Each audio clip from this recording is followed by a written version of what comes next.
Hey everyone, welcome to our first episode of Reseller Rehab, and what a cool show this is going to be. I'm excited for it, and I've got three guests here with me, and we're going to talk to Jennifer, who has been kind enough to come on the show and sort of let us deconstruct her business. We'll tell you a little bit about how this is going to work, but first I want to introduce my guests. So Tino, why don't you go ahead first?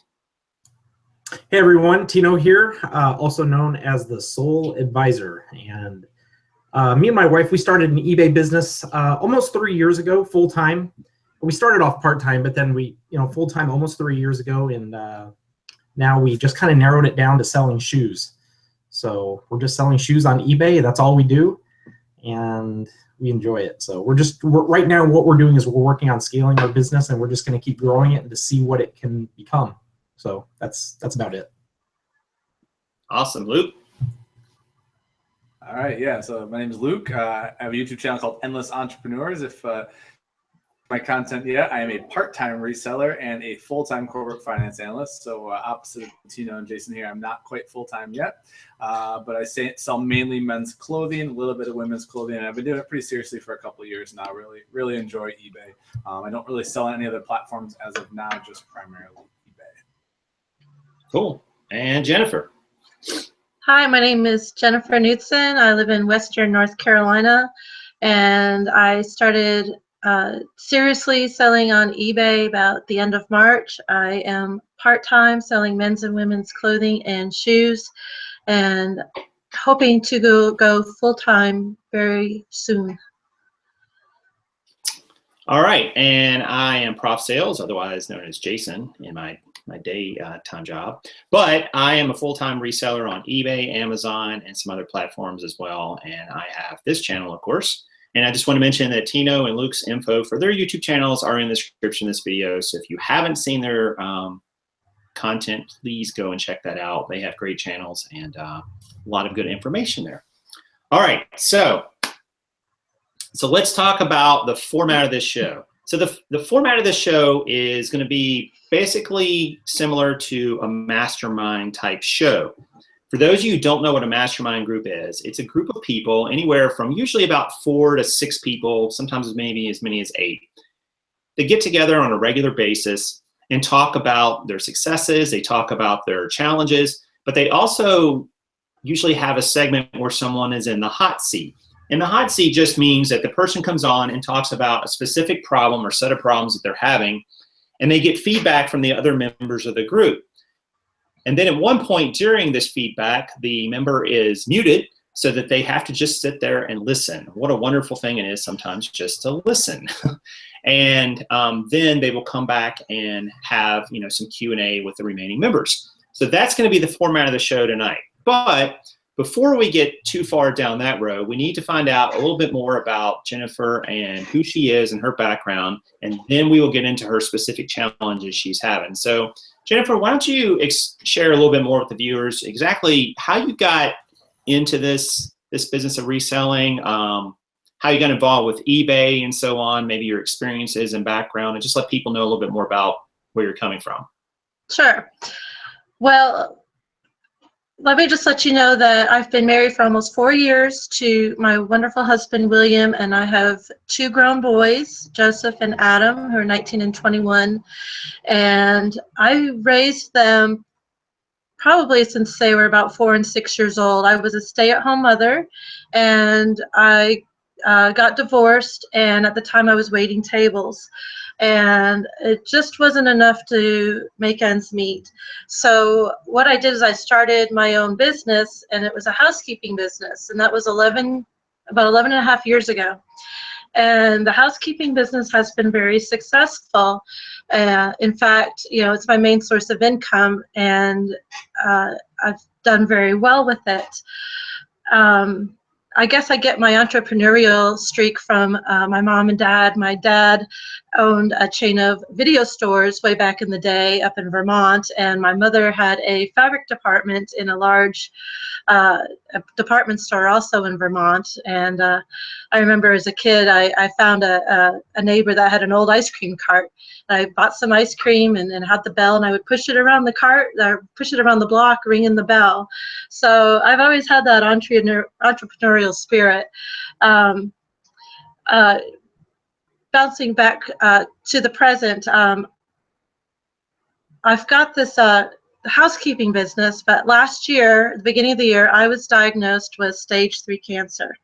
And so all of last year, I fought a long, aggressive battle with cancer, and I won. And I am cancer-free. I've been cancer-free for 6 months. But because of what happened last year, I have had several physical challenges, health challenges, and it's put a damper on my current housekeeping business. Well, the beginning of March, I started sort of exploring different ways to make money, and I looked on Pinterest, and I did some reading on articles on Pinterest, and it told me about different ideas on how to make money on eBay, different things that one can sell, and that led me to YouTube videos, and I started just studying everybody out there, and I took notes. And one weekend I decided to go to a yard sale. I remember it was very cold that day, but I went to a yard sale and I bought 6 Harley Davidson shirts for $3 each, and they were men's extra large. And I listed them on eBay, and I made $90 profit, and I was hooked. I was hooked. I said, you know what? I can do this. So ever since then, I've been selling men's and women's clothing and shoes, and I absolutely love it. I absolutely love this business. It's in my heart. I want to keep doing it, and I guess without going into any other thing, I'll end it right there. What a great story. And full disclosure, I did not know all that story. So we purposefully kind of did not go into too much detail so we would hear all this fresh, because I like that moment of spontaneity. So thank you, and congratulations on, wow, your marriage, your kids, kicking cancer's butt. I mean, all these things, your successful housekeeping business you have. So there's a lot there to be proud of. So that's Right. awesome. Congrats. Thank you. Absolutely amazing. So we'll get a little bit more into, it sounds like you just started fairly recently on eBay, and we'll get a little bit more into that in a moment. So I know you have some specific challenges, and we're going to let you just sort of walk through those before we get into too much Q&A. So what kind of hurdles or maybe opportunities, do you have now? Like how do you see yourself proceeding here, and what sort of obstacles are in your way here in the next, month, 3 months, 6 months, year, 2 years, however long you want to look. So let's get into the meat and potatoes of this. Okay, well, right now the housekeeping business is my main source of income. Like I said, lately I've had a lot of staffing problems, so I've been doing a lot of the actual cleaning myself alongside my employees, and that's making the health issues that I have even worse. So what I'm trying to do is descale the housekeeping business, which is my main source of income, and ramp up my eBay business so that can eventually become my main source of income. And the challenge right now is that each of them takes a lot of time and a lot of dedication. I don't want the quality of one business to suffer while I concentrate on the other, but inevitably that is what's happening. It's hard to keep customers happy on either business when my heart is with this business, and my heart is still with the housekeeping business in some sense. I don't want to get rid of it 100% because there's clients there that I've had for almost 12 years and they're dear to me, and I don't want to leave them. But I want the eBay store, my eBay store, to be the main source of income. So I'm finding my challenges are coming in and how to divide my time, how to keep myself organized, because right now I'm disorganized in both businesses. Time is being taken away from both businesses. And physically, I just can't keep up, you know, with the housekeeping business. I don't know if that all makes sense or not, but Yeah, Definitely makes that's sense. yeah. okay. It's a organization issue. I think it's an efficiency issue. I'm trying as many different. I've been trying different ways to see which has been the most efficient way to do things for both businesses, just to make the best of my time. Plus, you know, you've got time to spend with the kids and the husband and the housework and all that other stuff too. So it's quite the challenge right now. And it's hard to, you know, when you want the eBay business to be your number one income, but yet your main source of income, you have to put so much X amount of time into it. It's hard to boost that eBay business up. It's hard to get to that next level. It's really hard and difficult to get to the next level. Makes a lot of So, sense. and I'm just going to recap it, and then we're going to get right into the questions. But just to make sure I've understood it correctly, your full-time business you have with housekeeping, you're trying to transition to an eBay full-time model, but both are kind of suffering because you're having to pick up slack for missing or ineffective employees. There's health issues with the housekeeping business when you're doing more of the so-called, you know, sort of the employee work versus the owner work. Correct. And you struggle with organization as well as your efficiency in your eBay business as well. Is that an accurate Perfect. portrayal? Yep. You understood it perfectly. Okay. Okay. Yeah. Unfortunately, I do. You get it. All right. So now we're going to jump into questions and answers. So we are going to talk to Jennifer and ask her questions about what she just said and her challenges. And we'll have about 15 minutes for this. So, Luke, do you have something with your unmiked there? Per usual, I have a ton of questions. All right. So my first question, just to level set as we kind of dive in here. So do you plan to maintain your cleaning business at a passive nature, or you want to completely be out of your cleaning business? I think that to me is a big different. Okay, that's a good question. I have, in the last few weeks, I've actually descaled the housekeeping business to even a smaller level than it was just a month ago. And ultimately, a year from now, I would like to have a few of my clients because I adore them, because they're like family. You're looking 2 to 5 years down the road, I would like to be out of the housekeeping business completely. Okay. All right, that makes a big difference. Jennifer, you said 2 years down the road you want to be out completely? Is that what you said? I'm sorry. At the most, yeah. 2 years down the road. And just to recap, Jennifer, you just recently started on eBay, is that correct? I've been on eBay off and on for a couple of years, but nothing seriously. I seriously got started the end of March, so it's been 4 months. I've seriously been selling on eBay for about 4 months. Where are you at in terms of listings or even income if you want to share it? That's up to you. A couple of days ago, I hit 477 listings. I'm down to 469 right now because, again, it's difficult to put that time in to ramp them back up. Okay. I average about $47 a day. My 31-day sales was $22.50. Did that answer your question? Go ahead, Tina. You started listing March, right, of this year? The end of March, like the last week in March. The end of March. Okay. Yeah. Okay. That's pretty good. That's pretty good results. That's really good. Yeah. Is Yeah, it? it is. Yeah. Thank Yeah. you. Another kind of follow-up to Jason. So as we look to model this out a bit, and I don't want to get too specific into like your business income, but can you give us a range that you'll like? It can be a wide range of what you need to make from eBay when you completely make the shift, like just where it needs to get to roughly. I mean, it could be within the $20,000. Yeah, I'm thinking around 1,000 to 1,500 listings based on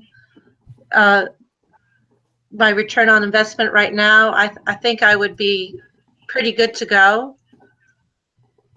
Okay, gotcha. That makes a lot of sense. All right. So basically, if you tripled your business, you would be comfortable. If you tripled at the same rate, same sell through, everything, you would be comfortable. I think so. I think so because I'm learning as I go along, and as I'm thrifting, I'm being more pickier with what I choose so I can get a higher return on my investment. So yeah, I think I can do that. I think I can be successful at around between 1,000 and 1,500 items. Jennifer, I have a quick question too. Yeah. You running the housekeeping business and doing eBay at the same time. Do your sons help you or your husband in any of this? Very little. Yeah, Okay. they're very supportive, Yeah. and like the boys both have full-time jobs, and they're both in college. So come the end of August, the kiddos won't be here. Right. Okay. One will be in Ohio at Ohio University, and the other one actually will be at University of North Carolina at Charlotte. So Wow. I'll be in Charlotte a lot.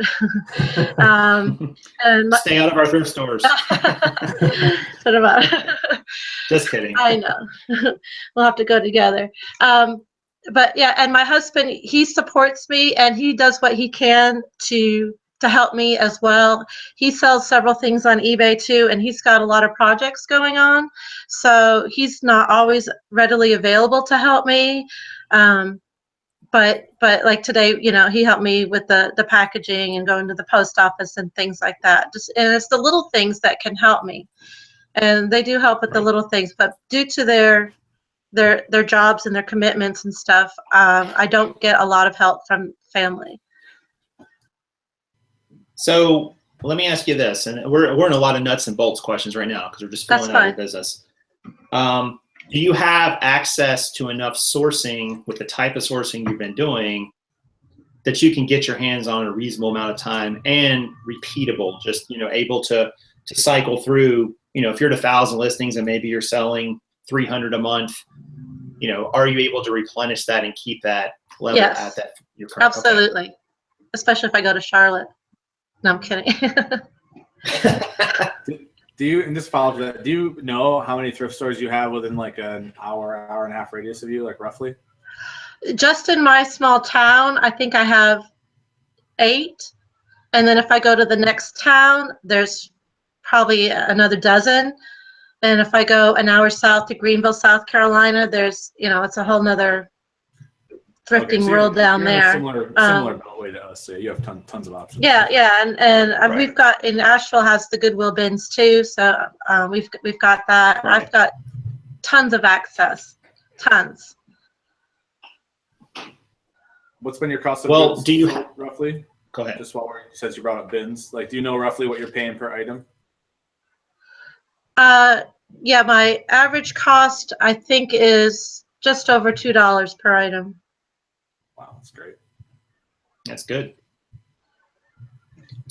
Now you mentioned organization and efficiency, and that means something different to everybody, but what is that? What are you struggling with in terms of organization and efficiency? Well, in terms of organization, I'm making mistakes in both businesses, and some of them are costly, and it's just not like me to be unorganized. I'm a very organized person, and right now I have organized chaos all around me.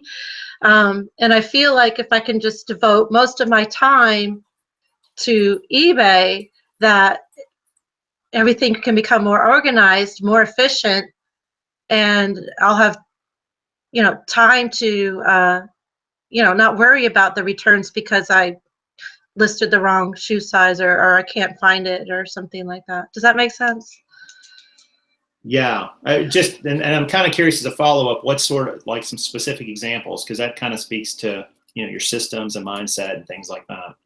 Right. Well, in terms of the housekeeping business, examples of just forgetting to put a client on the schedule. You know, with scaling back, so you know, I've had to move a lot of people around. Some I've put on hiatus for the summer until we can have the time to get back to them. And sometimes I've dropped the ball and they'll call me. It's like, are you coming today? And I'm like, whoops. Yeah, let me see as soon as, you know, what time we can get there. In terms of eBay, mistakes that I'm making, everything from thrifting to not looking over the items good enough in the store. You know, I'm kind of in a hurry and I get back and I find, you know, this one has a couple holes in it and whatnot. And it's just stuff that I don't want to put out there. You know, I don't want to put in the store. It's not good enough quality. In terms of, and I'm looking through my listings lately as they expire after 30 days. There's some that I didn't even put the measurements on. You know, I have the template for it, but they're blank. And so I'm putting that out there in my store, something where it says, you know, the length is, and it's blank. It's just, it's unprofessional. And, you know, I'm trying to fix those as I find them, but it's stuff it's hurting my business. Those are good examples. Do you have a set block of time that you work on everything each day, or do you just kind of fit it in as it goes, or like what is, like, describe a typical day for me if you don't mind, just kind of like rough. Yeah. Okay. Well, a typical day, like today, I had to clean from about 8 o'clock we had a business meeting this morning, so from about 9 o'clock until about 3 or 3:30, I was out cleaning, and then I had to go to the post office and deliver all the packages so that they would not be late. And then, and then I finally ate something for the day. And then I was just getting ready for this. So that's a typical day is, and then, you know, just working on eBay, responding to the offers and things that are on sale and getting it packed up for tomorrow, because I don't know if something will happen tomorrow morning where I'll have to switch gears and I won't have time to pack up the items. Like tomorrow, I'll plan on working on eBay in the morning because I don't have to clean. And then all of a sudden, the emails are coming in from clients and the phone calls, and somebody wants to reschedule. So I have to put that on hold and take care of that and then go back to listing. So to answer your question, Luke, there's, you know, I can plan a set time to work on eBay, but it doesn't always follow through. Right. You got to be flexible. Makes sense. I have to be very flexible. I have a kind of a quick hypothetical question for you.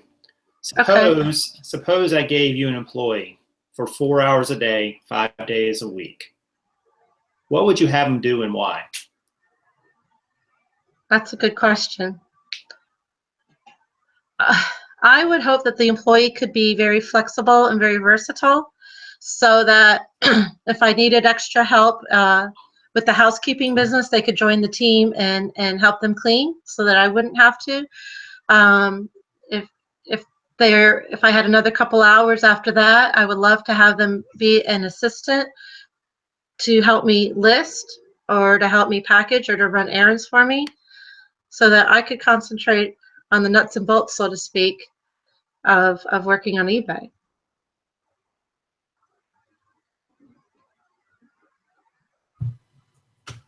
What's your, just to shift gears again, so what is your average sale price? We got the average cost. I forgot to ask. What roughly is your average sale price per item? In the store itself? Yeah, for eBay store. Like if you, on a monthly average, like do $25 a piece, like if you took all the items you sold divided. Yeah, that's a good question. I think it's I think it's $16.50. Okay.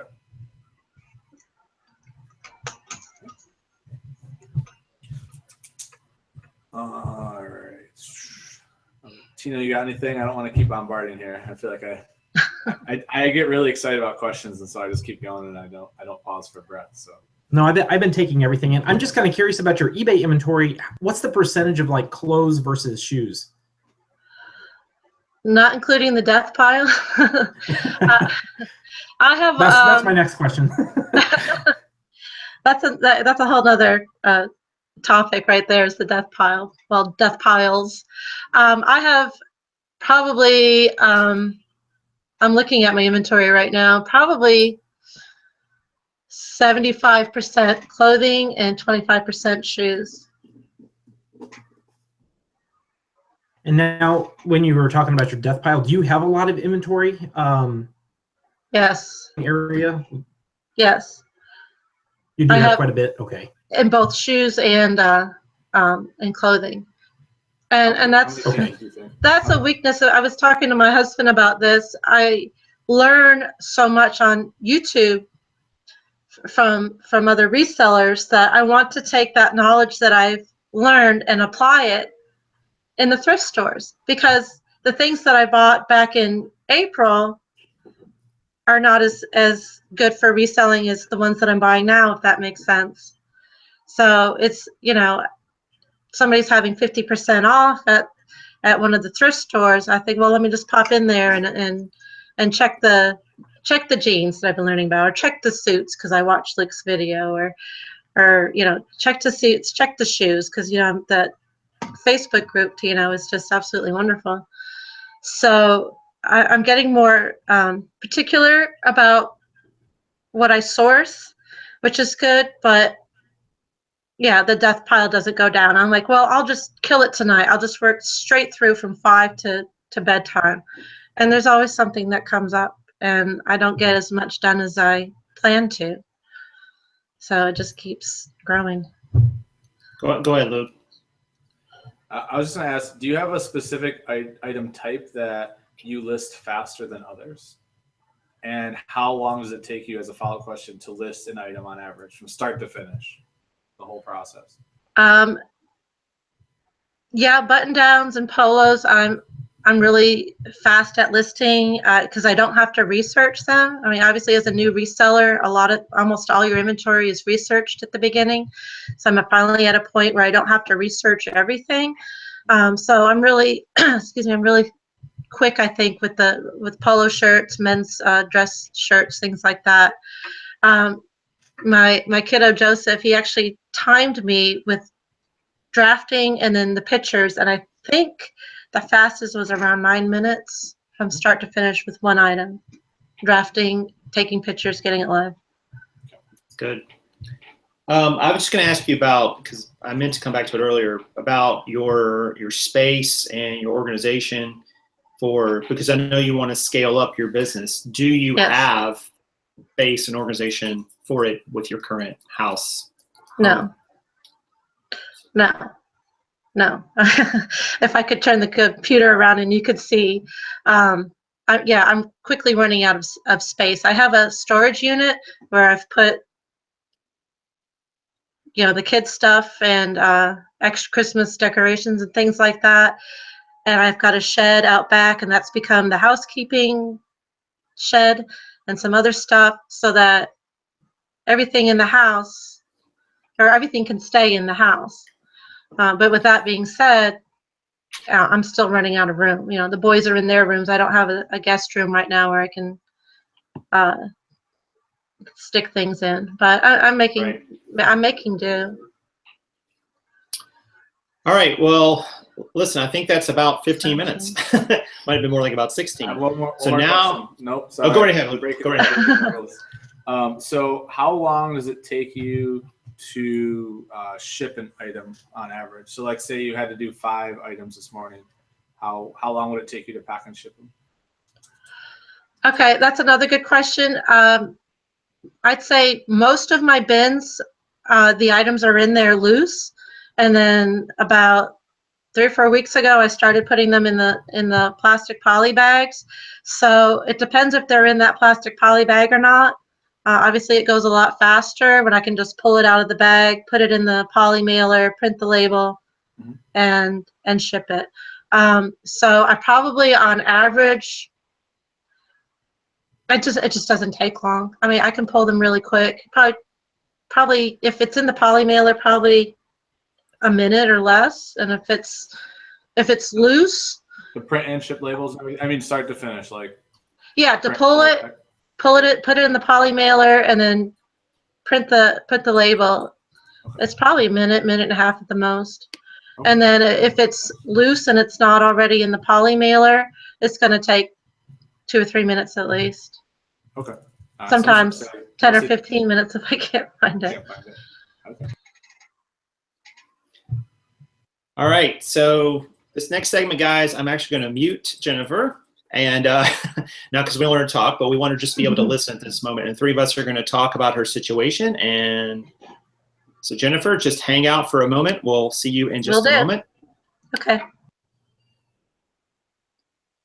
I don't think I can mute her. I can actually hide her too. Oh, there we go.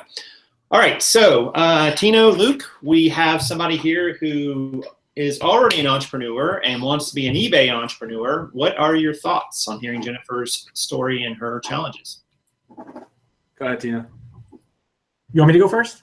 I put you on the spot. Okay. Well, of what I can tell, Jennifer is extremely overwhelmed. With her first business. And one thing I can say is, like Luke, the situation that you're in, just kind of comparing it real quick. You have a full-time job as well, but you leave the house, you're out of, away from it, and you're gone from 8 in the morning, and you get home at 6 or whatever. Where she's in it all day long. When you own your business at home, it's 24/7, 7 days a week, 365 days out of the year. So this is a tough one, when you're trying to build, get away from that, when you're still having to deal with that every day. This is going to be really challenging. And I can see a lot of the parts of her eBay business to where I think she needs to take a couple steps back and kind of build that foundation, get all of her organization together, get all of her shirts and polymailer bags, rather than starting, okay, from here on out, we're going to get organized. Start all the way from the beginning. Just kind of clean house, start from the beginning, and build from there to where she doesn't have to change things down the road. And I know there's a lot of other things on my mind, but that's just the one thing I just wanted to say right now is just to where getting organized, because there's going to be a lot of things. She did mention a lot of mistakes that she's coming across, and she's going to run across so many more mistakes with eBay for sure. I can't really speak for the house cleaning mistakes, but I think that's just because the unorganization that she was talking about. But anyways, as of right now, that's all I have to say right now. But I know there's going to be a lot of things brewing in my head. And yeah, so I agree with you. A couple of things stood out to me that are good and bad. So the fact that she has such a good foundation in growing a business is huge, right? So she's already used to dealing with difficulties. She's overcome some things that none of us have ever faced before. So I don't feel like difficulty is the end of the world right now for it all. But I think that we need to get grounded, and I'm a numbers guy, is getting to the numbers in this, because understanding what the equation is with her current model to get where she wants to will help hone in, I think, on what she needs to improve. And I just did some quick numbers here, and I'm going to rattle them off. So at an average sale price of $16.50, and assuming she wants to sell $150 per day, which is about 3 times her business, she would need to sell 272 roughly items per month just to hit the 4,500 a month. Based off of her, and I just try to calculate some time inputs here. So to replenish those listings each month, just the 272 at 9 minutes an item, that's a full 41 hours that month just to backfill those items. That's just the listing process. Then it's going to be another 10 hours on top of that to ship. And so now we haven't gotten to sourcing yet. So, and the reason I did this is not to make the mountain sound bigger, but I think it's a really good place to start in looking at, well, what metrics can I improve to decrease that? And the first thing that jumps out at me is average sale price. And I think that jumps out at me, especially as a part-time seller. I think that's why it resonates a little more with me, is the only way I can scale my time as a part-time seller is to increase my average sale price. Because like she's saying, she only has so many hours, and sometimes those hours get stolen from her to her other business. And so really, I don't like using the word like work smarter, not harder, because you should do both. But at the same time, if she finds a way to increase her average sale price, each of those 9 minutes she invests in a listing should be something that's closer to $25 to $30. And she'll see huge improvements right away in her business. And even if she jumped that up, and my thought would be if she jumped up to 12 minutes to list, took a little extra time, but listed $30 and $40 sell price items, so like some suits, some blazers, some things like that, I think that it immediately starts to scale for her and drops that need to sell number way down. Because 272 it's just so many items. Like I'm doing 240 a month right now, and it's too many for me. I mean, like I can't imagine with a full-time cleaning business like that for her trying to do both. But I'll stop rambling now. Those are just kind of some blocks to let Jason build off of. Yeah, I 100% agree with you guys and your analysis. I wanted to speak a little bit about the mindset, and that's that. I asked her the specific question about what would she do with an employee, and she wants to hire a super employee that can do everything. Great, and we all would like to find those employees, but they don't really exist in the real world. Is because of the way I think Jennifer has started her house cleaning business and now has to pitch in and fill in when she doesn't have good employees. She struggles going back and forth, I would imagine, between an employee and an owner mindset. And that's very common with a lot of entrepreneurs. I mean, I find myself in that too. But I always remember that every moment that I'm acting more like an employee, I'm not acting like an owner, and therefore I'm probably hurting my overall average hourly rate. For instance, to your example, Luke, you know, sourcing and selling a lot of smaller items at a lower average sale price makes you feel like you're doing a lot, but you're not really you're not maximizing your effort with the most profit you could get out of that time you spend. Time's the big enemy here. It's always the big enemy. So I think just learning to start thinking about, you know, what should an employee be doing in this moment? What should an owner be doing in this moment? Because I was hoping she was going to say, I would want that employee to totally work in my eBay business, because that would allow her to scale really quickly. But she would need to have strategic places for that employee to help out. All right, they're going to become my photographer. They're going to become my lister. They're going to help me with sourcing. Whatever it is, you got to identify those opportunities and go after them. So just kind of that mindset was one of the things that struck me in the conversation. That's a good point. It's funny you jumped to that for what you do is the farthest far. The first thing that jumped to mind when you brought up that was that you need someone to just do your scheduling for you and answer your customer inquiries. Because one of the things that Tino does great in his business when he's had employees is they spend a lot of their time doing the customer-facing communication, which allows Tino to not worry about it. So, like, I know we've talked about that before, Tino, is like answering the eBay messages and the returns and the things like that. Like, that's stuff that doesn't add value for you spending time on it. And I think it sounded like to me when I was listening to her, having to put down everything she's focused on to answer a phone call and reschedule someone somewhere or make sure the schedule is filled in is a lot of what's distracting her. I mean, that was the first thing that came up when she said that she was, you know, one of the organization issues. And when I think about my eBay business, it's just me personally, but I try to get all the highest value add activities done before anything interrupts me so that they're done for the day. And then if my day goes to crap, which it does a lot of the time, I still have those things done early. And so if it's almost like, to me, I was like, if you could buy time from 8 a.m. to noon with 4 hours of someone managing the schedule and making sure everyone's where they should be versus, and then you can just focus on your eBay business. You're listing from 7 to noon every day, right? Or you're doing whatever and you're honing that craft. I feel like that scales and moves your business forward so much faster, especially since you're not trying to grow your other business, you're trying to maintain it. And so plug and playing like a virtual assistant or someone who can manage a schedule and customer facing questions, I think could be a much better use of the time. I don't have experience personally in that. That's what it seems like to me. Yeah, I think she also has an advantage in her housekeeping business, which I know nothing about, but it sounds like it's a type of business that she could actually scale down. It's not like she's all in or all out. I think she could, you know, drop some of her clients here and there and slowly taper off and still keep that business going, you know, while she's growing the other one towards not just a complete shutdown and going, which she's in a good advantage there. But Luke, good points on that.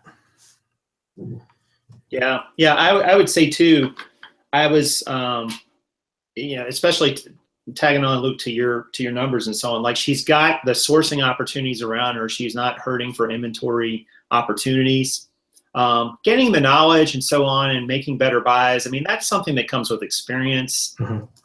That's not something you just knock out of the park right off the bat. None of us do. We all make mistakes with that. You can gain that. But I think getting a hold on this idea of like scaling down the housekeeping and ramping up the eBay, I mean, you got your 168 hours a week. You know, what are you going to do with them? And what's going to give you the biggest bang for the buck in the least amount of time with just enough effort to get it done, and that's always, that weird equation we're all struggling with every single day and every single week. But I think right now, Jennifer's probably just trying to is putting out fires in a lot of different places. And, you're going to miss some. You're going to make some mistakes. You're not going to schedule somebody in the housekeeping. You're going to send something to the wrong person on eBay. I do think that you guys are onto something here, talking about an employee or a virtual assistant or something to take some of this numbskull stuff off of her desk, even though I know it would be some expense, would actually gain her money and time in the long run. And we didn't get into all the details about what those opportunities would be, but I think that is absolutely something that she could look into and maybe get great benefit from, just even if it's on a very part-time basis. Yeah. I agree. Totally agree with that. I echo that for sure. Yeah. I have some, and I'm looking at the time right now. I want to give kind of just some, what I would say, practical advice. Because I know that's what she's looking for, is like some really actionable stuff. So the couple things I wrote down is this is what I would do. I would not buy another item until you've listed everything you have at the appropriate market value. And what I mean by that is, don't get caught up in that you made a bad buy and it's only worth $12. There is value in you listing that item from start to finish, learning the process and getting more efficient. And also, while doing that in tandem, organizing your inventory. So while you're adding new listings, right, that you already have purchased and bought and are there, you're cleaning your workspace, you're figuring out an inventory system that works for you, you're decluttering what seems like chaos to you, right? And you're getting wildly more efficient at your processes and getting rid of all that old inventory. And what's going to happen is you're going to be so motivated because you want to go source again, that you're going to get through all that stuff quicker than you think. And when you go source again, you're going to come back so efficient that you're going to start listing the stuff you buy faster and faster, and you're not going to have as big of piles. I think that right now you really just need to focus in on a few processes that evolve around listing and inventory and things that don't revolve around buying inventory. Because I think probably the most knowledge you have is sourcing. You've consumed a lot of good content. You're learning the brands. You don't need to focus on that right now. You need to focus on the other part.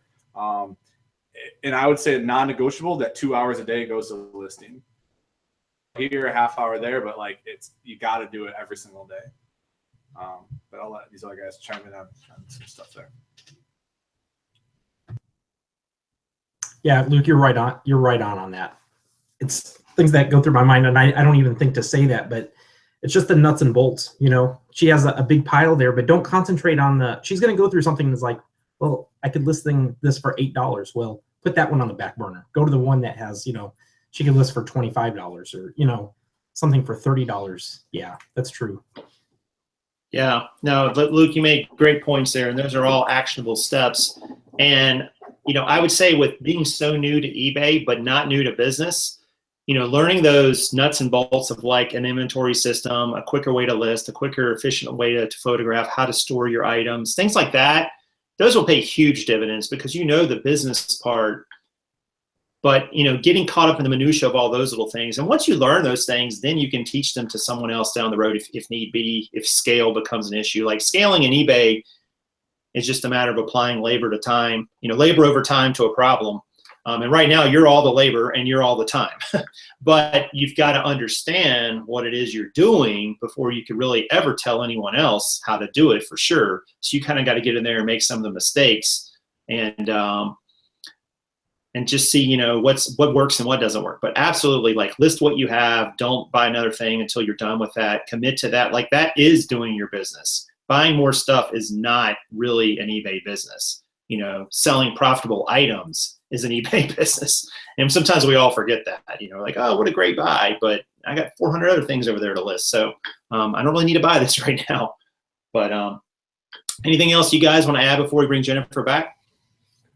Yeah, I just want to say, kind of echo on top of that. So when you get the items you have right now, yes, maybe some are bad buys, but don't look at it as you're losing out on an opportunity to buy better items. I think that I get in that too, right? When I know what sales are or something, it's so hard. It's like, oh, but someone else could be picking that up. But the reality is those items are replenished every day. And you live near us, and I can tell you without a doubt, those items are replenished nonstop around here. I mean, there is no shortage of them. just trust me.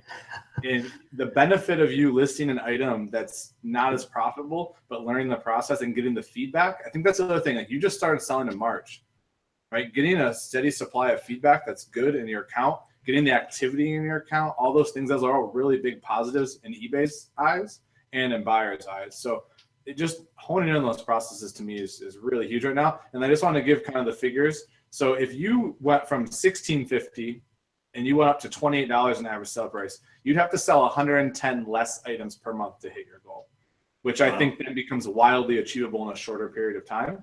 Versus if you try to do it with your current model, it's going to take you way longer.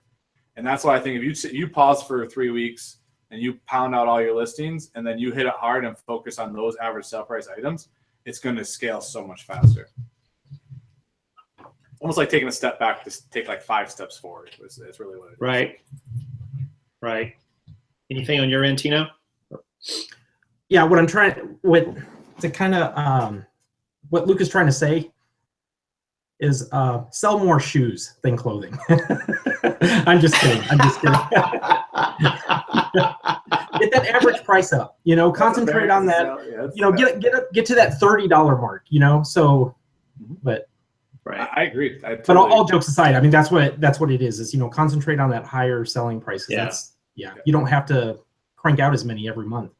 And one more thought. Sorry, Agreed. I wrote this down. I forgot to say it. Focus on 1 or 2 niches only right now.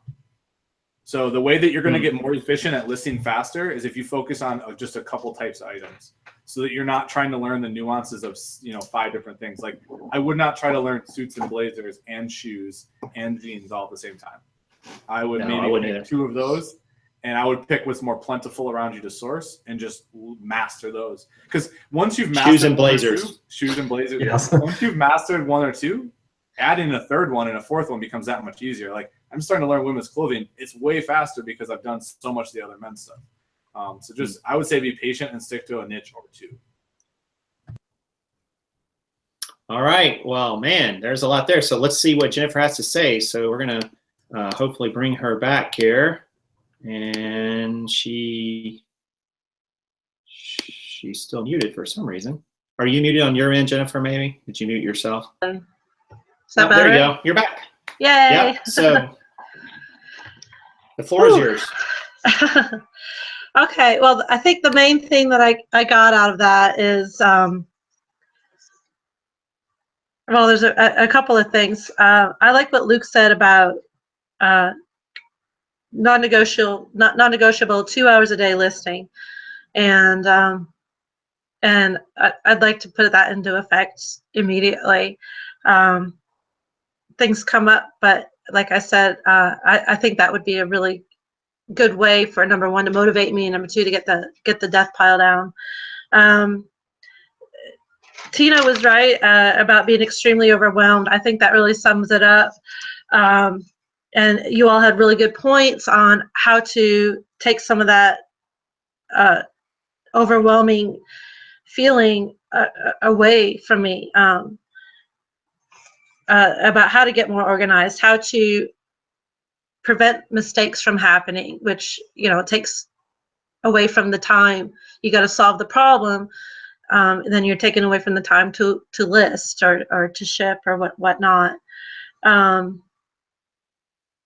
Declutter the chaos, Prof, I think is what you said, and that's exactly what I have to do. Looking around me, I have ideas on how to declutter. I have to have the time to put them in. So implementing some of the suggestions that you all give me to make more time will lead to having more time to declutter or to organize or whatnot. In terms of the question you gave me about what would I do if I had an employee for a few hours, I guess I was answering that if I had one right now in my situation. If I had to go out and clean and I had an employee, would they be able to work the eBay business without me? Not at this point.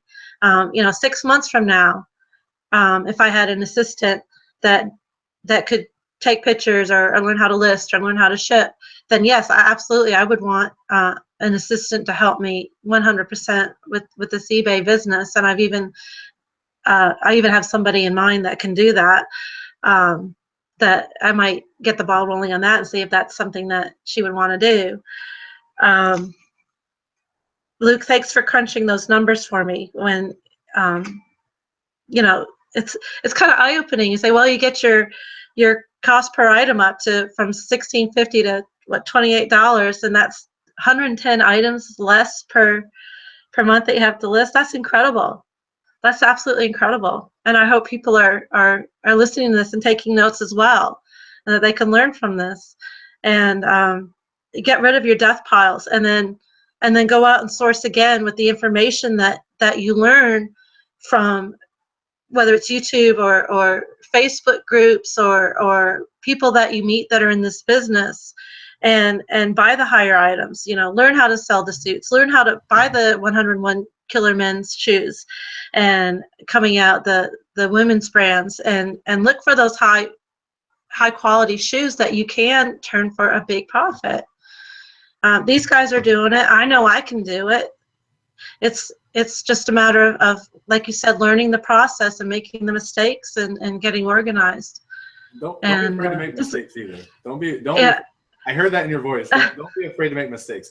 I shipped out 3 wrong items this last weekend. So like, don't worry about making mistakes. They will happen. You won't avoid all of them. I promise. Well, we're only human, right? That's right. Don't be afraid of that. You're doing good. Thanks. This is so motivating for me. Thank you. Yeah, no problem. Thanks for being willing to come on. I mean, I feel like we learn something every time we do this too. At least I do. I don't want to speak for anyone. Good. I certainly have. Jason, have you seen other comment or questions in here? Yeah, I typed in there a minute ago, but people may not see. If you guys have specific questions for, well, really any of us, please type them in the chat. Type the word question or maybe 3 question marks in front of it, just so we can identify it as a question. Sometimes it's hard to see them. I may have missed some.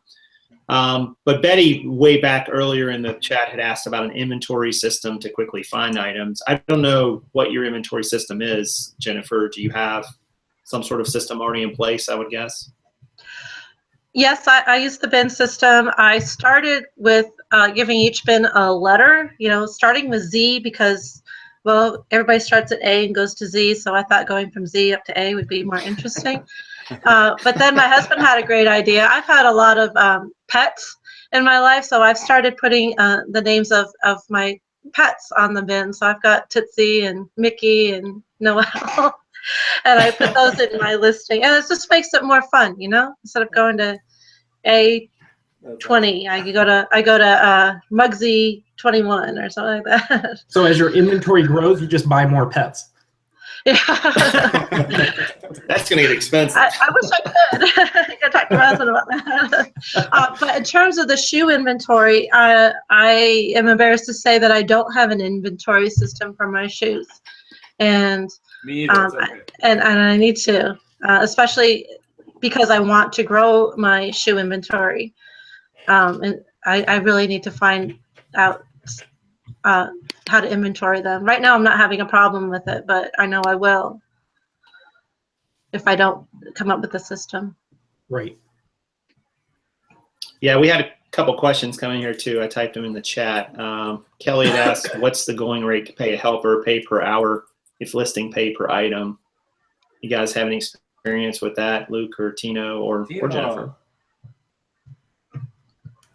Well, from my experience, what I always did for like the first 6 months, they're training you, and it's not really fair to pay them piecework when they're doing one item and it takes them a whole hour to do it. You're not going to say, okay, well, here's your $1, Get faster.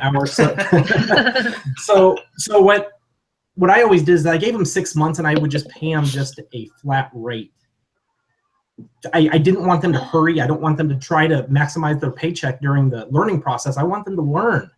So I just gave them an hourly rate to where they learned, and then I switched them up. And I have my own way of doing it.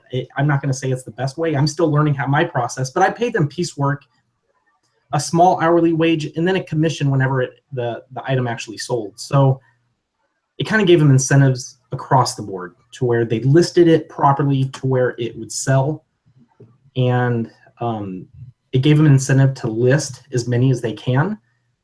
because that would make their paycheck a little bit larger. So, and then, so, you know, just different ways like that. But what I would just suggest starting out is pay them an hourly wage during their training till they get up to par, which I would say within a month, they should be up to par. They should know their job at that point. So, and if they aren't up to par within a month, my suggestion is get rid of them and go to employee number 2, because you'll know within 4 weeks if they have it or not. Right. I've had 2 experiences with it. So 2 years ago, I had a really good friend who also had an eBay business, and he would pick up, or I'd drop off bins, and he would do photos and measurements. I'd pay him piece rate. So I used to pay him $1.50 an item, and then I'd pick them back up. He would put them in a Dropbox for me, the measurements and the pictures, so that I could just draft the listings from my computer. I loved that system. I wish I still had him around, or someone who could do that for me. I wish I had used it better back then and scaled a little more. The other system I've used, I had this fine young gentleman come work for me a couple weekends and help with my LLB and bulk order, and I paid him hourly. That worked really well because he was with me. I could rotate him in tasks and like just kind of get whatever needed to be done with the 2 of us, extra hands, you know, to get it done. So I think it really depends on the situation, the proximity of the employee, and how many hours, you know, what you're trying to have them do for you. But with it, you know, based on the task, it can be either or, I guess, is my experiences with it. Yeah, so someone asked too, do you separate listed items in bins by shirts, pants, shoes, or by date listed? Jennifer, do you do that? No, I don't have a bin for pants and a bin for shirts. When I list them, I do try to put several of the same item together, like several shirts or several pairs of pants together, because it makes listing them go a little bit faster. But I'll have a pile. I'll have it prepared. So if it's a button-down shirt, I'll have all the buttons already buttoned, and I'll have the tags off, and I'll have the pile ready to be listed. And then I just go through the pile. And what I do is I draft first, and then I take pictures. I do it kind of backwards than a lot of other people.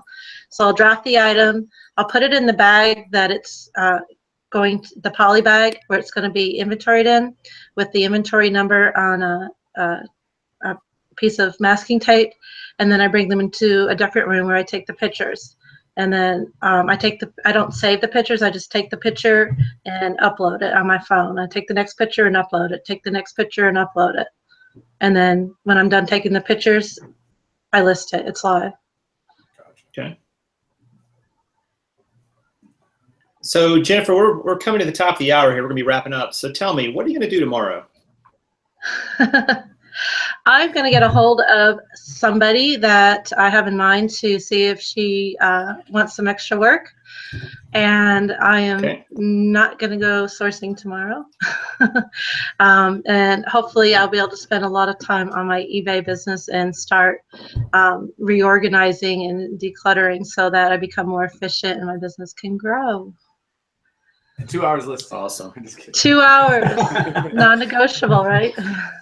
Luke's going to be checking in, like video chat or something. If you're still listening, what are you doing? Because it's a marathon, right? Not a sprint. That's right. Yeah, all right. I watch. I listen. All right. Well, Tino or Luke, do you guys have anything left to add here at the end? Just super appreciative of you coming on, Jennifer, and just kind of taking the plunge. It's not always easy to kind of just open up everything and, you know, share what's going on and share the guts of your business. And I mean, just super happy that you took that dive, and appreciative of it that you share your story with us. Thanks. Yeah, I was happy to be the guinea pig. Yeah.